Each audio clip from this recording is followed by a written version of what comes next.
Let me tell you a story.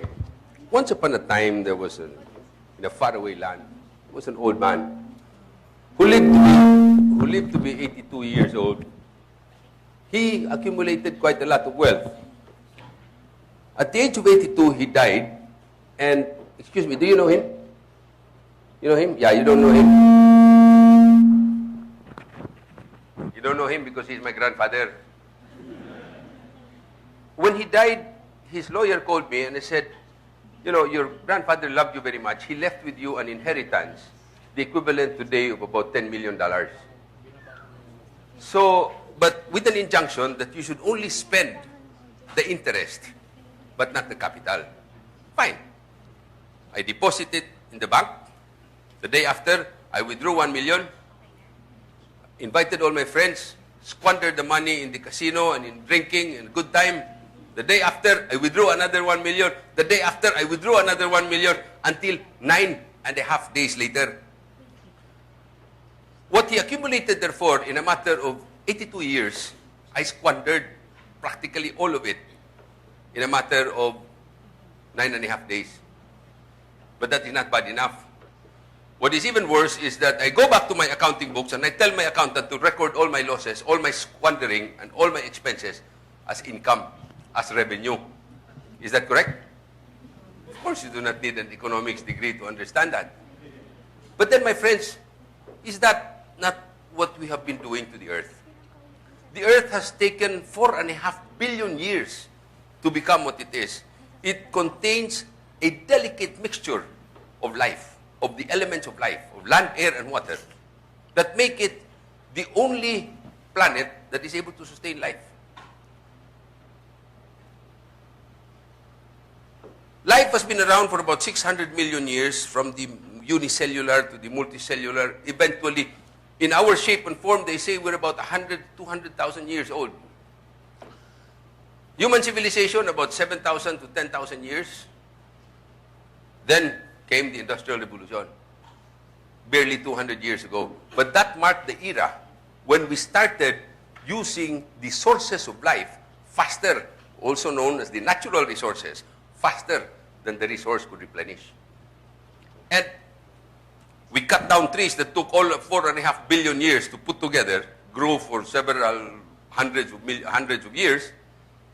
We cut it down in a matter of, literally in a matter of minutes, 1 or 2 minutes. And then we call it income. We call it revenue.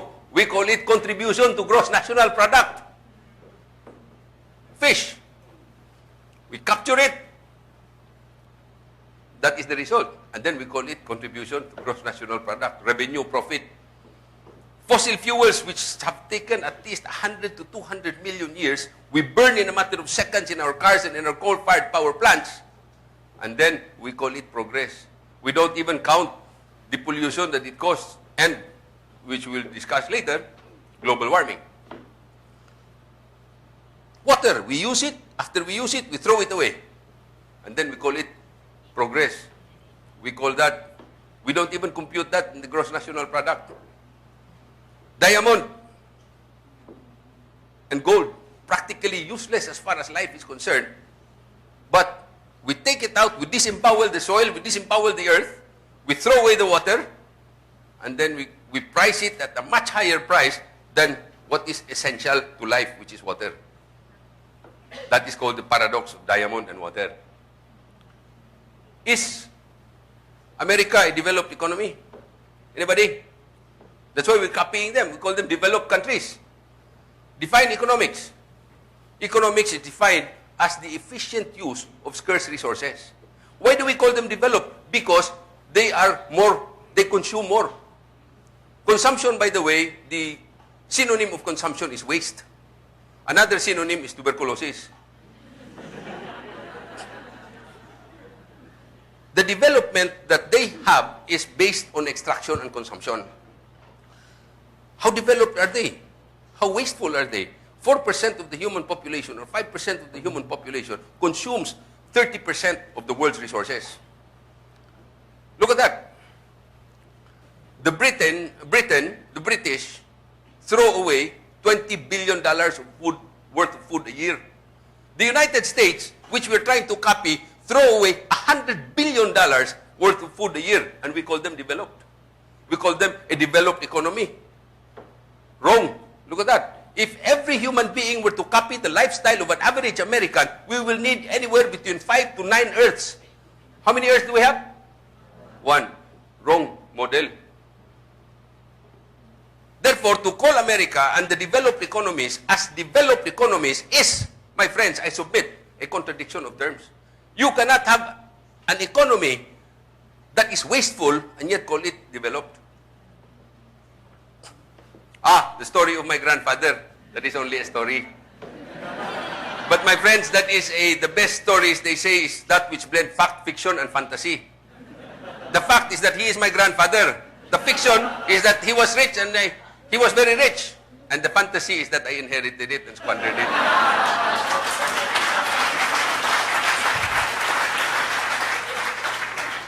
But my friends, is that not the kind of fantasy world we are living in? We are squandering the capital in a matter of a few years, 20 years, 100 years.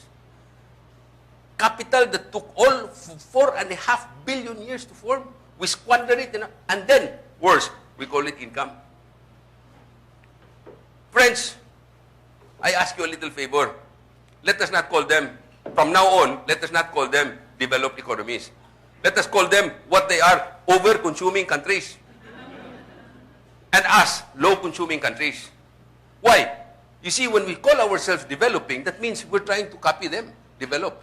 But if we say we're low-consuming and they're over-consuming, then they should be copying us. If you change words, you change terms, you change meanings. When you change meanings, you change implications. Eventually, you change mindsets. Environment. What is the environment? The difficulty with the word environment is that, number one, it is in English. We do not understand it with the mind and with the heart. It is not about the birds and the bees and the flowers and the trees. It is about life and the sources of life, of land, air, and water. L-A-W. What is the spelling? What is that word? L-A-W. Easy to remember. Where the trees and the lungs are where the trees and the forests are the lungs of the earth. The land and the soil is the skin and the flesh of the earth. And the sea and the waterways, the rivers, are the blood and blood streams of life. Even the human body, 70% of the human body and 70% of the earth is made up of water. Let's look at the paradigm of economics that is applied to the Philippines. You know where the Philippines is. It's practically a dot. We are part of the 17 mega diversity countries in the world that hold 80% of all the biological wealth on Earth. 10 hectares of Mount Makiling contains more species of trees than the entire continent of North America. We're still discovering animals that are not in the scientific books. Compared to the Galapagos Island, where Charles Darwin did his studies and developed the theory of the evolution of the species, we are 10 times, multiplied 10 times. We, on a per unit of area basis, we are the richest in terms of endemicity, in terms of plants and animals that are found only in the Philippines and nowhere else on Earth. But look at what we've done. Using the paradigm of extraction and consumption, look at what we've done. In a matter of 100 years, my friends. Matter of 100 years.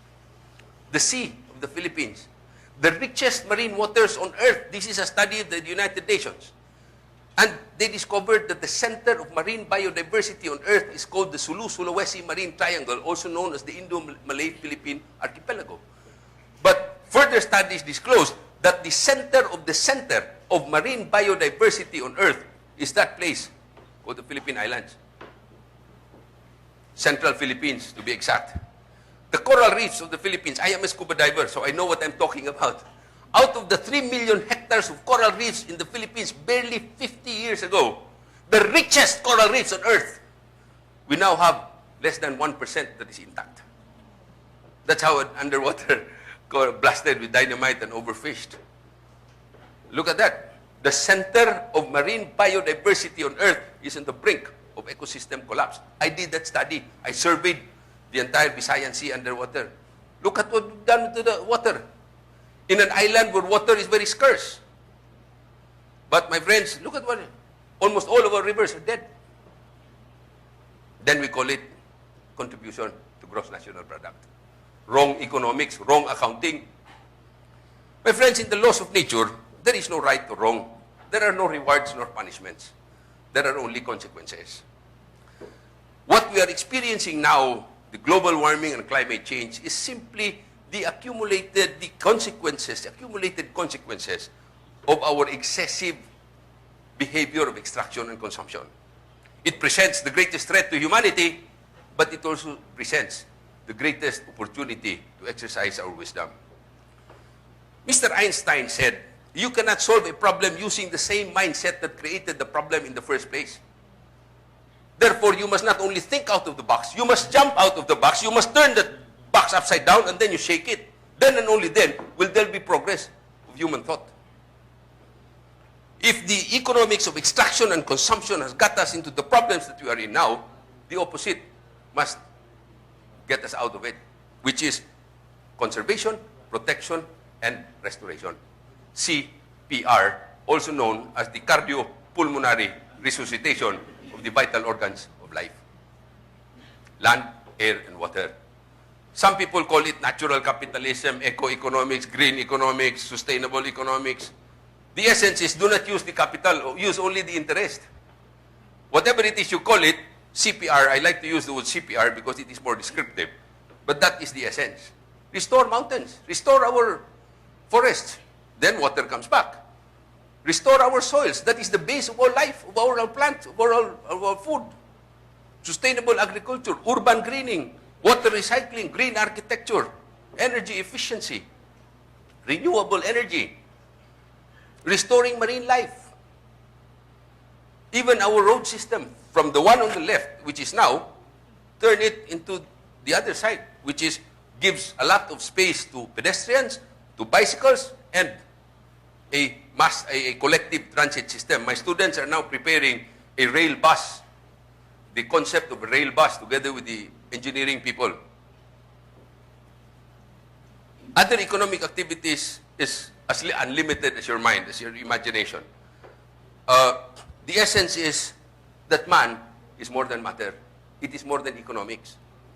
And after you've filled the basic needs in Maslow's hierarchy of needs, then you reach for a higher goal of fulfillment.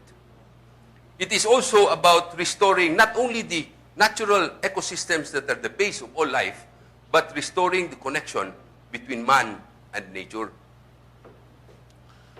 Am I talking about the moon? Am I talking about the future? Right here in the Philippines, we have samples. Sagay Marine Reserve declared their whole municipal waters as Marine Reserve, 32,000 hectares. There's no more hunger there. Sagay is northern Negros. Anilao, Batangas, for us scuba divers, from damaging their marine waters, they're now making a good living by scuba diving. Apo Island, Puerto Princesa City is probably the best example of an entire city with sustainable economics as its thrust. Nueva Vizcaya, they restored their mountains and then they restored the water flow. There are many more. Internationally, you have the example of Costa Rica. They banned logging. Now you go pay $30 just to look at their forest. Cuba, you have the best in health, in sports, and in education. Right priorities, correct priorities. Bhutan, they do not have gross national happiness. They do not have gross national product. They have gross national happiness. I started with the story. Let me also end with the story. Once upon a time, in a faraway land, there lived a king. The kingdom was rich. It had a lot of trees, clean air, clean waters, rich soils. They had a lot of animals. The king liked to roam his kingdom, but his feet would get hurt with the thorns and the sticks that littered the roads. So he had an idea. Says, he issued a royal decree, Decreto Real. Henceforth, all the cattle in the land were to be slaughtered and the hide would be used to line the roads. So ginawa, people did it. Before they knew it, they could no longer consume the meat. It was rotting. Then the air was full of flies, it became foul. Then the leech went into the river and they could no longer drink the water. So the people got angry. They went to the king. They said, King, Your Majesty, this cannot go on. At the rate we are killing all our animals, there will be nothing for us to help us in our farms. There will be nothing for us to eat, but worse, there will be nothing for our children and for our children's children to eat, nor to help them in their farms. So the king was faced with a crisis. In Chinese, the character for crisis represents two other characters, which is danger and opportunity. The king saw the danger, he would be impeached. He would be removed from power. But he also saw the opportunity to exercise his wisdom. So he got up from his throne, he went down of the pedestal, walked out of the palace, went to the road which was lined with leather, knelt down, pulled out his knife, and then cut 2 pieces of leather. And with those 2 pieces of leather, he wrapped his feet. That, my friends, is the story of the first shoe. It is also the story of crisis, of danger and opportunity. It is also the story of conservation. Let us not waste the things now because there is a future that will need those elements of life. But more important, my friends, it also shows what happens when there is a mind shift between use that is wasteful to use that is wise and sustainable. It also presents an opportunity for us, allegedly, the most intelligent animals on earth, and I emphasize the operative word allegedly, because it remains to be seen, because we are the only animals that destroy the very sources of our own lives. Perhaps it is time for us to claim our rightful place and to the rightful challenge, to rise to the challenge of indeed being the wisest animals on earth. The law? Perhaps law as a thinking profession can make our contribution to humanity's role as the thinking part of nature. Repeat, the thinking part of nature. Thank you.